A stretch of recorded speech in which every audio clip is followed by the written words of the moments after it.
Pagkatapos maglabas ang China-owned media ng isang AI-generated video ng isang unggoy na inilalarawan sa mga Pilipino, panibagong insidente ng pangaharas ang ginawa ng mga China Coast Guard sa Philippine Navy.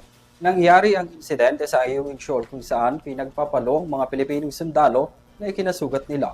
Naritong balita ni Alvin Pelobelio.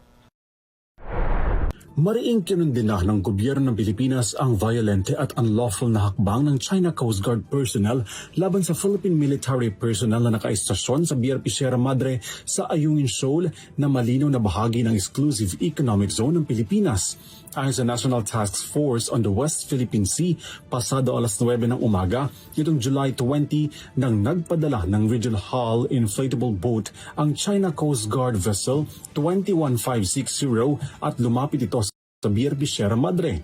Sa kabila umano ng paulit-ulit na paalala mula sa mga tauhan ng militar na lisanin ng naturang area, nagresulta ito sa mas malalang tensyon.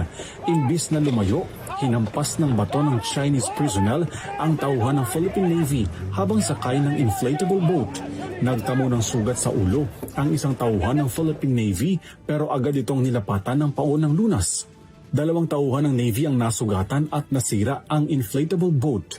Ayon sa Interagency Task Force, ang ganitong uri ng labag sa batas ay nagpapataas ng tensyon at panganib sa karagatan.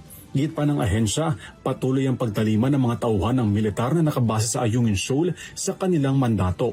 Kasabay nito, muling iginiit ng Pilipinas ang pangako tungo sa mas mapayapang pagresolba sa sigalot at pagprotekta sa sovereign rights at jurisdiction, gayon din ang kaligtasan ng mga frontliners sa maritime domain. Nanawagan din ng Pilipinas at China na itigil ang delikadong at labag sa batas na aktibidad na mayroong banta sa buhay at binabaliwala ang kapayapaan at stabilidad sa rehiyon.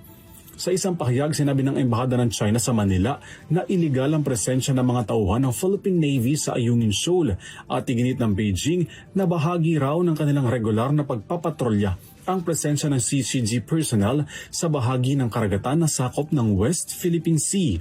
Ayon pa sa pahayag ni Chinese Embassy spokesperson Ji Lingpeng, ang mga tauhan umano ng Philippine Navy ang nagtangkang umatake sa mga tauhan ng CCG. Pero ayon kay Foreign Affairs spokesperson for Maritime Affairs Undersecretary Rogelio Villanueva Jr., nakipag-ugnayan na raw sila sa AFP kaugnay sa insidente. Hindi raw katanggap-tanggap ang anumang uri ng pananakit laban sa mga Filipino personnel.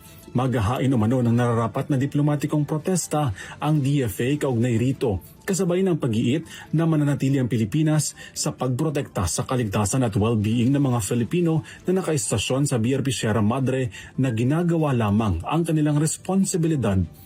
Inaasahang matatalakay ang patuloy na pagtaas ng tensyon sa West Philippine Sea sa nakatakdang bilateral meeting ni Foreign Affairs Secretary Maria Teresa Lazaro at Chinese Foreign Minister Wang Yi sa sidelines ng ASEAN Foreign Ministers Meeting sa Manila. Para sa EuroTV News, Alvin Pelobelio sumasaludo sa bawat Pilipino.